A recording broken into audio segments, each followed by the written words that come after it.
7,65,00,000, কিন্তু আমরা দেখছি এই 7,65,00,000-এর মধ্যে একেবারে সরকারি যে ডাটা, সেই ডাটার মধ্যে যাদের ওখানেও শুভঙ্করের ফাঁকি, সেই সংখ্যা 1% প্লাস হয়, 5% অনেক বেশি।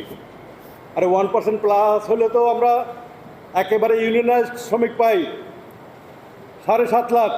7.5 লাখ মানুষ সারাদিনে একসাথে কথা বললে দুনিয়ার মজদুর এক হয়ে যায়, কেউ পারে না ঠেকাতে তাদের ঐক্যকে। কিন্তু আমরা এই 7.5 লাখ মানুষও এখনও পর্যন্ত ঐক্যবদ্ধ হতে পারি নাই। এটা আমাদের ব্যর্থতা। এই ব্যর্থতা কাঁধে নিয়েই আমাদেরকে সামনের দিকে কাজ করতে হবে।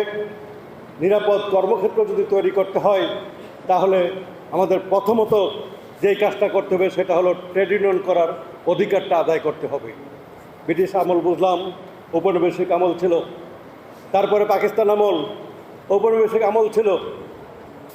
ওখানে যে সীমিত স্বাধীনতা ছিল ট্রেড ইউনিয়ন করার, এই বাংলাদেশের 54 বছরে সেই স্বাধীনতাকে কাটেল করতে করতে আমরা এখনও বলে বেড়াই 69-এর শিল্প সম্পর্ক অধ্যাদেশের মতন অধ্যাদেশ একটা চাই। এর মধ্যে এই যে 2026 পর্যন্ত যতবার শ্রম আইন সংশোধন হয়েছে, নতুন করে প্রণয়ন হয়েছে 2006 সালে, কিন্তু শ্রমিকের জন্য যে আইন, শ্রমিকের যে নিরাপত্তা, তার যে নিরাপত্তার বোধ, এই বোধের দিকে ঠেলে দেওয়ার জন্য মালিক শ্রেণী কোনো কাজ করেনি, আমাদের সরকার করেনি, আমাদের ট্রেড ইউনিয়ন অসহায়। এই অবস্থা থেকে বেরিয়ে আসতে হবে সংগ্রামী বন্ধুগণ।